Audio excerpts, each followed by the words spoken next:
5.18 광주 민주화운동 당시 군의 발포 명령 하달이 명기된 문서가 처음으로 공개됐습니다. 한편 문재인 정부 고위 공직자들의 재산도 공개됐는데요. 평균 19억 8천만 원인 것으로 조사됐습니다.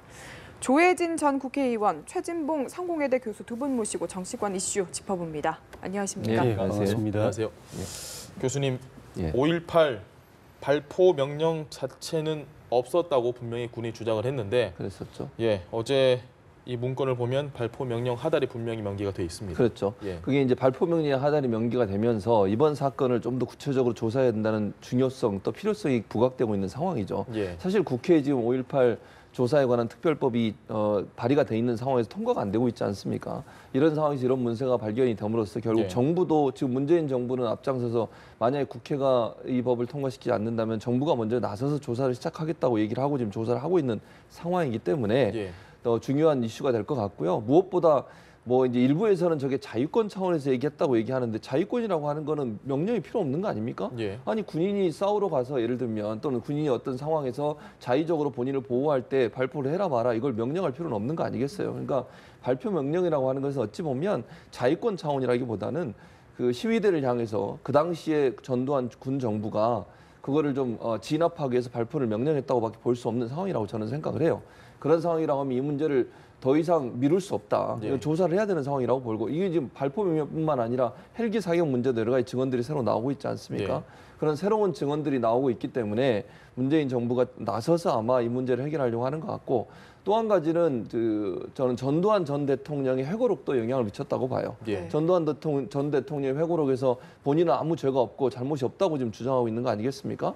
그리고 광주 민주화 운동에 나왔던 분들에 대해서 폭도라고 얘기하고 아직도 그런 사고방식을 갖고서 그런 책을 써가지고 사람들한테 영향을 미치려고 하는 시도에 대해서 정부 차원에서는 좀 이 문제가 깨끗하게 정리가 안 됐기 때문에 이렇게 계속 문제가 되고 있는 거거든요. 그러니까 발표 명령이든 헬기 사격이든 이런 문제를 정리하는 차원에서라도 조사가 필요한 상황이라고 볼 수 있겠습니다. 네, 그런데 일부에서는 이게 직접적인 명령이라기보다는 뭐 원론적인 지시였다 이렇게 볼 수도 있다 이런 이야기도 나오는데 의원님 생각 어떠신가요? 그 자위가 그러니까 그 현장에 작전을 하고 있는 군인들의 생명이나 안전이 직접적으로 위해를 당할 때는 이제 자위적인 조치로서 할 수 있는 거는 뭐 어느 군대 동서고금을 막론하고 어느 군대든 다 이제 기본적인 사항인데 좀 전에 말씀대로 우리 5.18 관련돼서 그동안에 세 차례나 조사가 있었지만은 여전히 이제 규명되지 않은 것들이 있고 그 중에 하나가 이 발포 명령이 누구로부터 났는가 하는 것입니다. 이번에 새로 이제 이슈가 된 거는 이제 505 보안부대의 문건이기 때문에 이거는 이제 정식 그 작전 문건은 아니고 이제 정보 문건이어서 약간 성격이 다르긴 하지만은 발포는 크게 보면 두 개가 있었거든요. 5월 19일 날 현장에서 최초 발포가 있었고 5월 27일 날 전남도청 진압작전 할 때 뭐 상호 교전이 있었으니까 그때는. 근데 5월 28일 그 발포는 군이 정식으로 작전을 수행한 거기 때문에 그건 당연히 결정한 사람이 있고 그 작전을 결정한 사람이 있고 실행한 사람들이 있고 이제 발포하도록 명령한 단계별 명령 전달자들이 다 있게 됩니다. 근데 더 이제 그 문제는 최초의 발포가 있었는데 그 발포에 대해서 군은 지금까지 그는 명령한 사람이 없다. 그 현장에서 위기감을 느낀 누군가가 군인이 그냥 우발적으로 한 발 쐈는데 딴 사람들도 그냥 동시다발적으로 두두두 쏴버렸어. 그렇게 됐다라고 이야기를 하는데 그게 사실은 현실적으로 좀 납득이 안 되는 부분이 있고 또 광주 MBC에서 탐사 보도를 하는데 취재 탐사 보도를 하는데 보면은 그 현장에 취재하던 기자가 통신병의 통신 그 상을 들었는데 방금 전에는 아직 발포 명령이 없다고 그랬다가 조금 있더니 발포 명령 내렸다. 그러더니 조금 있다 바로 이제 발표가 동시다발적으로 일제 사격이 됐다는 거거든요. 그거는 그 위에 통신병하고 통신한 위에 바로 상관. 그 상관도 자기 그 결정인지 아니면 더 상부의 또 결정을 받아서 하달한 건지 그 조사하면 되는 것이거든요. 그런 것들이 규명돼야 될 부분들이라고 생각이 듭니다. 당시 여단장이 지금 오늘 보니까 실검에 검색어에 뜨기도 하고 지금 같은 경우면 정보가 바로바로 공개가 되는데 이게 1980년, 그러니까 37년 전입니다. 조사를 심지어 3번이나 했음에도 불구하고 결론이 안 났고 결국 이 얘기는 워낙 기밀 문서에다가 이미 자료가 다 폐기된 게 아니냐. 그래서 사실 더 규명이 좀 어려운 부분이 있다 이런 얘기도 있는데 어떻게 생각하십니까? 그런 부분도 뭐 의문을 가질 수 있지만 그럼에도 불구하고 아직도 저는 자료가 있을 가능성이 높다고 봐요. 예. 무슨 말씀이냐면 군은 자료를 보관하는데 법적으로 하는 거 아니겠습니까? 만약 그거를 폐기했다고 하면 법적 처벌을 받아야 되겠죠. 예. 뭐 군에서 어떤 작전 명령을 내렸거나 아니면 군이 어떻게 이동했을 때 그 모든 자료를 보관하도록 돼 있는 법이 있는데 그 법 자체를 어겼다면 군법을 위반한 것이기 때문에 회부돼서 조사받아야 된다고 생각하고 또 한 가지는 지금 현재 기무사 예전엔 보안사였죠. 전두환이가 그때 당시에 보안사령관 했지 않습니까? 거기에 50여 권 정도의 광주 민주화운동 관련된 자료가 있는 것으로 알려지고 있고 예. 그중에 10건 정도가 기밀로 지금 분류돼 있어 보지 못하고 있는 상황이에요. 그러니까 비밀을 취급할 수 있는 사람만 보지 공개가 안 된 상황이거든요. 그래서 이 문건을 필요하다면 정말 군의 안보나 국방에 문제가 없는 선에서 예. 기밀을 풀어서 이게 검찰도 보고 또 조사할 수 있는 자료로 활용할 필요가 있다는 것이죠. 그러니까 문재인 정부나 국방부가 이걸 적극적으로 저는 검토할 거라고 보거든요. 그래서 아직 기무사령부에 예전에 5.18 당시에 있었던 여러 기록들이 남아 있을 걸로 예상이 되고 있고 그 예. 기록들을 다시 기밀에서 해제를 해서 국가안보와 관련이 없는 사항에 대해서 그걸 좀 명명백백하게 밝히는데 자료로 활용한다고 하면 일정 부분 이 부분에 접근할 수 있는 지금 조 의원님 말씀한 누가 발표 명령을 내렸냐 하는 부분에 접근할 수 있는 기회가 된다고 생각을 하고 또 한 가지는 실탄 20방씩을 주면서 장전하라고 한 거 아니겠습니까? 예. 아니 지금 군대도요. 군대 갔다 오셔서 아시겠지만 특별히 작전이 아니면 실탄 주지 않습니다. 네. 총은 주지만 경계근무 쓰거나 이런 군인들이 실전에 실탄 안 갖고 있잖아요. 예를 들면 지피에 들어가거나 아니면 실제 작전에 투입되기 전에 실탄 지급 안 합니다. 웬만해서는. 그런데 이 실탄 20발씩을 그것도 군인들이 그 당시에 지금 상대하고 있는 사람들이 시민인 걸 알고 있잖아요. 네. 군인들이 양심이 있지 그걸 총을 쏘겠다고 누가 생각을 하겠습니까? 그러니까 지금 주장하는 사람들이 누군가 우발적으로 한 발을 쏴서 그게 발사가 됐다고 하는 게 저는 이해가 안 된다는 거예요. 군인들이 그렇게 할 수가 없다는 거죠. 제 말은 실탄을 지급했다는 것은 발표 명령과 연관돼 있다고 저는 보고요. 예. 그 발표 명령 때문에 결국은 군인들이 발사를 한 거지 군인들이 개인적으로 뭐 실수해서 발사했다 이런 가능성은 저는 낮다고 봅니다. 알겠습니다. 네, 어쨌든 이번이 4번째 벌써 조사인 만큼 좀 확실하게 발표가 됐으면 좋겠는데요. 지금 조사를 해서 뭐 최초 발표 명령자가 누군지 밝혀지거나 이렇게 되면 5.18에 대한 재수사 가능성도 있다고 보시나요? 이제 그 단순히 무슨 뭐 정치적 책임이라든가 뭐 그런 걸 넘어서 가지고 실정법에 위배되는 행위가 발견되면은 당연히 이제 검찰이 재수사를 해야 되고 예. 필요에 따라서는 물론 이제 꼭 바람직한 건 아니지만은 필요에 따라서는 이제 소급해서 처벌을 해야 된다고 한다면은 이제 특별법을 개정해 가지고 소급표를 연장해 가지고 또 처벌하는 방안도 국민 여론이 그런 쪽으로 간다면 그것도 이제 좀 생각을 해봐야 될 것 같고요. 좀 전에 말씀이 있었던 것처럼 결정에서 4번째 하고 있는데도 이 사건이 명쾌하게 규명이 안 되는 거는 그때마다 조사는 그 의지를 가지고 하지만은 시간 또 수단 여러 가지 이제 제약 때문에 완벽한 조사를 못하고 일정한 성과를 거두고 거기서 그만두고 하는 바람에 그래 됐는데 여전히 세월은 많이 흘렸지만은 자료는 일정 부분 또 남아 있을 거고 네. 무엇보다도 사람들이 많이 있습니다. 증인들이 많이 있고 현장에 출동해서 작전을 했던 병사들 지금 벌써 이제 37년, 6년 더 나이를 먹은 사람들이지만 병사들이 기억이 다 있기 때문에 의지를 가지고 탐문을 제대로 하면은 상당히 실체에 보다 더 명확하게 접근할 수 있을 것이다. 그래서 이거를 세월을 두고 세월이 갈수록 더 이제 기억에서 자료에서 소멸돼 가기 때문에 할 때 제대로 해가지고 그 뒤에는 특별한 다른 일이 없으면 더 이상 이 문제를 가지고 이렇게 하지 않아도 되도록 제대로 조사하는 것이 좀 중요할 거라고 생각이 듭니다. 저희가 조사 결과를 지켜보면서 얘기를 해야 되겠지만 마지막으로 이 부분은 좀 꼭 궁금한 부분이 하나 있는 게 분명히 군인들이 뭐 발포를 했고 사람이 죽었고 아주 예. 상식적으로 문제가 있고 근데 이 부분에 대해서 뭐 지금 사과를 한 사람은 일단 없는 것 같습니다. 그렇죠. 그런데 국방부가 조사를 한단 말이죠. 그러니까 일부 정당에서는 아니 이게 합리적인 게 맞냐? 국방부는 가해자다 지금. 근데 어떻게 그쪽에다가 조사를 시키는 게 맞냐? 이런 비판도 충분히 합리적이라고 보거든요. 어떻게 그렇죠. 생각하십니까? 그런 비판이 합리적. 그래서 사실 5.18 특별법이 통과가 돼야 되는 거예요. 이 특별법을 보면 군이 아니라 민관, 그다음에 시민사회단체 함께 위원회를 꾸리도록 돼 있어요. 예. 그래서 거기서 조사를 하도록 한 게 5.18 특별법 지금 국회에 계류 중인 거거든요. 이걸 빨리 통과를 시켜야 된다고 그래서 말씀을 드리는 거예요. 국회에서 이 법을 통과시켜서 국방부가 자체적으로 하는 것보다는 가능한 한 뭐 민도, 관도 같이 들어와서 조사를 할 수 있도록 해야 되겠죠. TF를 만들든 아니면 위원회를 만들어서 공정한 조사가 될 수 있도록 해야 될 텐데 지금 국회에서 계류가 돼 있으면 통과가 안 되고 있으니까 위원회 구성을 못 하는 거예요. 그러니까 정부 차원에서 하려고 하다 보니 이제 정부가 그렇게는 할 수 있겠죠. 위안부 TF처럼 이 뭐 5.18 관련된 TF를 만들어서 조사를 할 수 있겠습니다만 일차적으로 아마 국방부에게 지시를 한 것 같아요. 이제 문재인 대통령 입장에서는 송영무 국방장관을 믿는다고 저는 생각을 하는데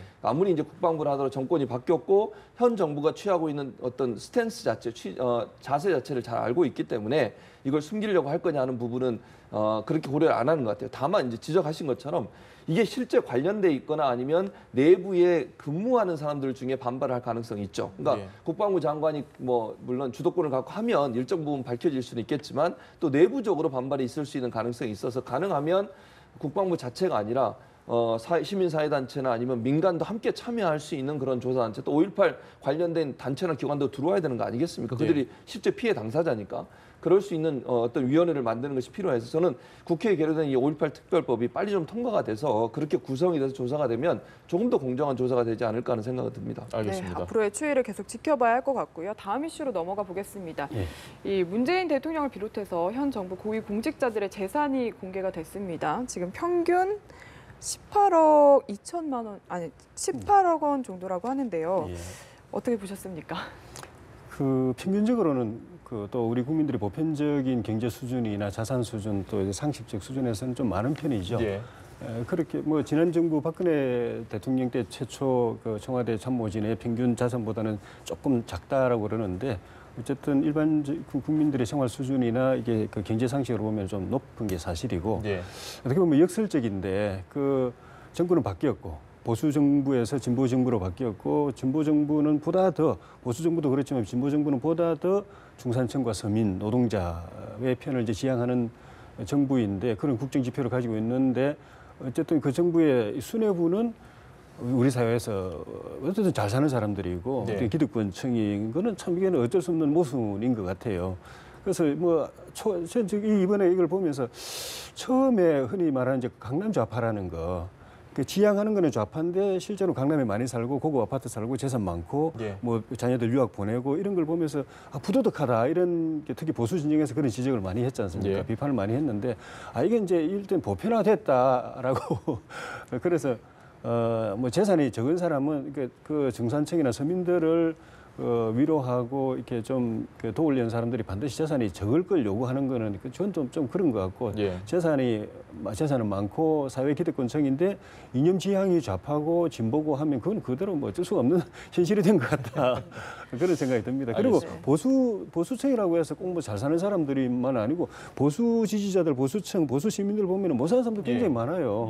그래서 그런 거를 가지고 이제 더 이상 뭐 논란할 수 있는 거는 이제 지났다는 걸 보면서 역설적으로 좀 느끼게 됩니다. 알겠습니다. 평균 재산이 한 19억이 넘는데 아무래도 1등한테 궁금한 점이 있을 수밖에 없습니다. 1위의 금액이 장하성 실장 93억. 그리고 조국 민정수석도 한 49억. 저는 뭐 많다는 거는 인지는 하고 있었지만 이게 막상 듣고 나니까 야 많구나. 어떻게 생각하십니까? 뭐 괜히 돈이 많고 적고를 우리가 뭐 좋다 나쁘다 이렇게 얘기할 수는 없는 거고요. 그분의 이제 사정이 있겠죠. 아마 부인 또 가족으로부터 물려받은 재산들이 좀 있는 걸로 제가 알고 있는데 아마 그런 것 같고요. 또 이제 뭐 처가 쪽에서 뭐 이런 분들은 또 그러니까 뭐 그거는 본인이 정말 불법적으로만 돈을 모으지 않았으면 거기에 대해서 돈이 많다 적다 가지고 우리가 얘기할 문제는 아닌 것 같아요. 그러니까 뭐 이게 세금을 탈루했거나 아니면 뭐 부당한 방법으로 돈을 모았거나 이랬으면 그거는 이제 처벌의 대상이 되지만 누가 돈이 많다고 해서 비판하고 이럴 수는 없는 상황인 것 같고 대체적으로 이제 그 지난 정부보다는 이제 금액은 대체로 줄어들었지 않습니까? 이명박 정부 때 뭐 357억. 이건 이제 대통령들 재산이군요. 대통령들 재산이고 일반적으로도 이제 보수 정권에 있는 분들은 아무래도 오랫동안 이제 우리 이런 표현이 맞을지 모르겠지만 기득권으로 있다 보니 거기에 대해서 이제 좀 더 이익을 얻을 수 있는 부분들이 있겠죠. 그러나 뭐 아까도 제가 말씀드렸지만 뭐 재산이 많고 적고 가지고 우리가 비판할 문제는 아닌 것 같고 다만 그 재산의 형성 과정이 어떤 불법의 문제나 아니면 부당한 방법이 있었는지에 대해서는 우리가 조사를 해야 될 것 같고 또는 뭐 부모로부터 재산을 받거나 아니면 뭐 처가로부터 재산을 받았는데 거기에 대해서 세금을 제대로 내지 않았다 탈루 현상이 있다 이러면 이제 처벌을 받아야 되죠. 그건 비판의 대상이 돼야 될 것 같습니다. 이건 뭐 개인적인 생각일 수도 있는데 아주 솔직한 마음으로는 지금 현 정부가 추진하고 있는 이 정책들 뭐 아주 바람직한 것도 많은데 어떻게 재원 마련할 것이냐 논란은 있지만 어쨌든 바람직한 이 정책들. 그런데 막상 이 정책을 집행하고 설계하시는 분들이 사실 그 정책과는 조금 동떨어진 삶을 살고 있다라고 한다면 정작 그 밑에 이제 계신 서민분들, 우리 국민들은 조금 이질감을 느낄 수도 있지 않을까, 그런 노파심을 좀 가지는 게 이상할까요? 이게 어떨까요? 이 기사에 줄줄이 달리는 댓글들이 보면 대체로 그런 정서들이 반영이 되어 있습니다. 예. 생각보다 재산이 많다 하는 부분도 해가지고 지금 말씀하신 그런 이질감, 그런 위화감 비슷한 그런 것들을 이제 막 토로하는 그 댓글들이 많은데, 그래서 노무현 대통령도 그 당시에 이 부동산 문제라든가 이런 거 가지고 강남에 있는 사람들하고 의논하지 마라. 그 사람들은 사는 사람들은 의논하지 마라.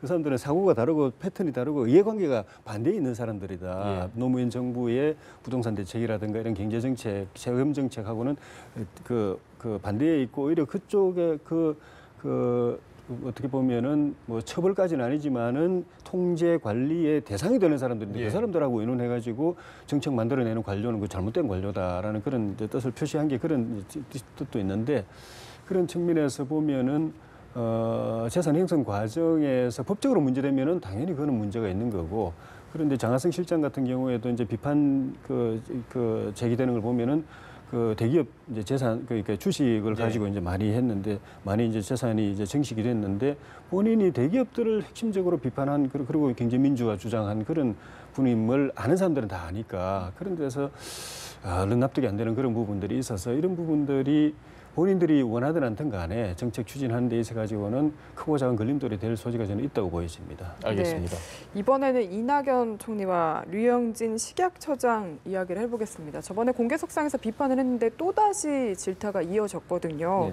이를 두고서 뭔가 류 처장의 사퇴, 임박한 게 아니냐, 이런 관측들 나오고 있어요. 사실은 이제 어제 청와대도 사실 임종석 비서실장이 전화를 걸어서 아주 부드럽게 얘기는 했지만 거의 뭐 지적을 한 거죠. 문제가 있다고 하는 부분에 대해서 얘기를 한 거니까 청와대도 나서서 문제점을 지적한 거고, 이낙연 총리는 어제 거기 질책이 맞다라고 얘기했으면 짜증이 아니라 질책이라고 얘기를 했고요.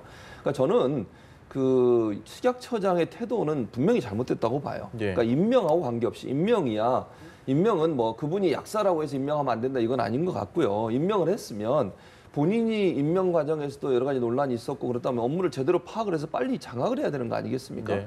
그런 차원에서 부족한 면이 있었고, 두 번째, 말실수를 너무 많이 했잖아요. 첫 번째는 총리의 얘기에 대해서 짜증이라고 얘기한 것도 저는 적절하지 않다고 봐요. 상사가 본인의 업무에 대해서 지적하는 것을 짜증으로 받아들였단 말은, 그 말은 결국 상사의 지적을 제대로 받아들이지 않겠다는 의미 아니겠습니까? 그것도 잘못됐고, 두 번째, 문제를 본인의 부하들한테 책임을 전가하는 모습을 보였어요.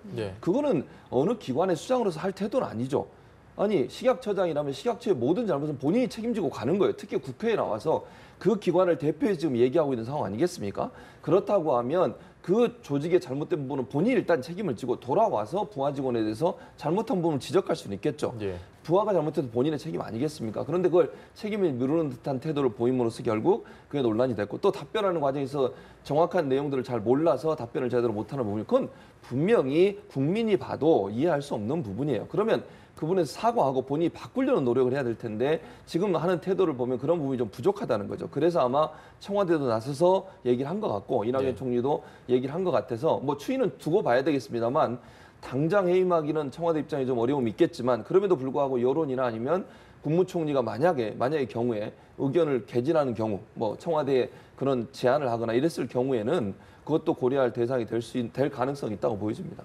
알겠습니다. 조 의원님께는 사실 이 류영진 처장에 관련한 이야기를 하려고 했는데 다른 걸 꼭 물어봐야 되겠습니다. 지금 한국당이 어제 이제 연찬회를 가졌습니다. 그래서 홍준표 대표는 이미 박 전 대통령의 탈당 문제를 거론을 했고 공식화하고 싶어 하는데, 정작 그 안에서 친박계 의원들에서는 뭐 박근혜 대통령의 박자도 나오지 않았다, 이런 얘기를 했는데, 이게 어떻게 좀 이 상황을 해석을 해야 될까요? 저 전체적인 흐름은 그 내년 지방선거를 앞두고 그 야3당이 어떻게든 이 현재의 구조를 좀 타파를 해야 되는 상황입니다. 지금 이렇게 야3당이 의석수로는 야대지만은 갈라져 있고, 또 그 내년 지방선거 때는 표를 또 나눠 가져야 되고, 그런 지금 문재인 정부가 지지율이 높은 게 내년 지방선거 때 좀 떨어진다고 하더라도 지금처럼 이렇게 야권표를 세 당에 나누어 가지고 있는 상황에서는 다 패배하게 돼 있기 때문에 예. 다 고민하는 겁니다. 홍준표 대표도 고민하고 안철수 후보를 비롯한 그쪽 대표 후보자들도 고민하고 바른정당도 고민하고 그런 측면에서 그 홍준표 대표 같은 경우에는 특히 현역 의원도 아니기 때문에 내년 예. 지방선거에 참패하면은 대표도 내놔야 되거든요. 그럼 정치 공간이 없어져 버립니다. 오히려 더 절실한 당사자일 수도 있죠. 그런 측면에서 뭐 바른정당하고 연대를 하든 합당을 하든 또는 국민당까지 포함해서 그 범야권 연대를 하든 후보 단일화를 하든 합당을 하든 간에 기본적으로 다른 야당들이 요구하고 있는 것들이 이제 박근혜 대통령 구체제 단절 또 친박 단절 그리고 이제 당 개혁 이런 것들 요구하고 있기 때문에 본인이 그걸 원하든 않든 간에 그걸 이제 받아들이면서 수용하는 과정으로 갈 수밖에 없다는 거. 예. 그리고 친박 의원들까지도 사실은 일말의 기대가 박근혜 대통령이 지금 이제 이렇게 돼 있지만은 다시 정치적으로 정치를 하진 않더라도 예. 정치 민심이 부활할 수는 있지 않을까 하는 기대를 가졌는데 이게 그 재판 과정에서 굉장히 좀 망가지는 모습. 예. 어떨 때는 뭐 희화화되는 모습, 뭐 존다든지 뭐 이런 것들 보면서 힘들겠다는 걸 현실적으로 느끼는 것 아닌가. 그리고 박 대통령 말고는 그 친박 세력에는 구심점이 없거든요. 예. 이런 상황에서 박 대통령을 대신해서 묶어두고 이렇게 할 만한 또 중심도 없기 때문에 이런 현실을 그냥 받아들이는 것 아닌가 하는 그런 생각이 듭니다. 알겠습니다.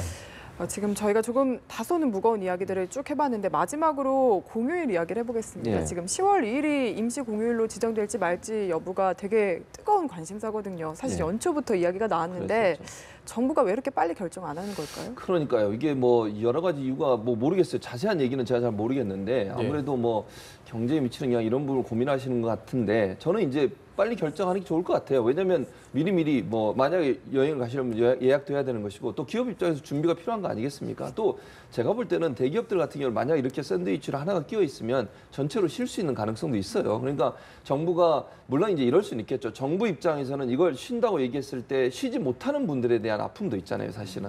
그러니까 뭐 대기업이나 아니면 일반적으로 어느 정도 큰 기업들은 쉴 수 있지만 조그만 회사들은 사실 못 쉬거든요. 예. 그런 분들에 대해서 이제 고려하는 부분도 있을 것 같은데 그렇다 하더라도 이게 경제 활성화에도 도움이 되고 또 대통령도 공약집에서 이걸 분명히 말씀하셨기 때문에 빠른 시일 안에 결정이 될 거라고 저는 생각을 합니다. 왜냐하면 단순히 그냥 뭐 며칠간의 쉰다의 문제가 아니라 이 쉬게 되면 일단 돈을 쓰게 되고 내수가 활성화되면 경제도 활성화될 수 있는 기회가 되고 그것이 문재인 정부가 추진하는 경제 활성화의 방안이기 때문에 저는 뭐 좀 늦어지는 감은 있습니다만 조만간 그렇게 처리가 되지 않을까 하는 전망을 합니다. 저도 공일이 됐으면 좋겠습니다.